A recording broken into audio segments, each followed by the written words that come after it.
In some games, the player is emphasized as the strongest. You're supposed to be that guy, an absolute menace, the renegade, the apex predator.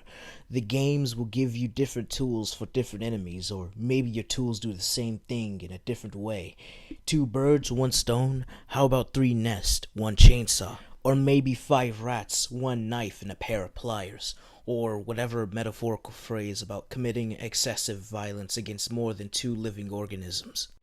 Games have different approaches to this, usually a system that encompasses the player themselves. In Zone of the Enders, you're like a tiger in a forest filled with deer. 1 second you're slapping around your opponent, the next thing they know, they've turned to ash, disintegrated by a ball of explosive energy. Maybe you've grabbed them and swung them around as they're hopelessly smashed and thrown into their allies' faces, weaponizing the environment around you.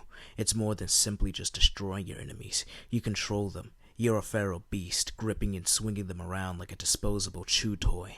In Devil May Cry 5, it's Dance of Death. What deadly tool will you use next? Up and close or far away? The endless potential of your deadly mix-ups. The only limit is your knowledge of this piano of pain. Once you've mastered it, you now control a chorus of absolute destruction. In Crackdown, it's an infestation, and you are the exterminator. Flush out the vermin with explosives. Run them over with vehicles. Better yet, throw the vehicles at them. Use your guns and their guns against them. Get your hands dirty and crush them. Precision, evasion, efficiency. Katana Zero's skill floor and skill ceiling are defined by how well you're able to perfect these skills, so to speak.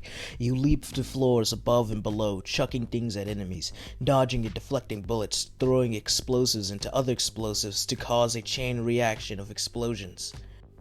All games have different approaches to this apex predator type deal that I'm talking about, like hunting your enemies down, disabling and countering them with your moves and attacks, and much more.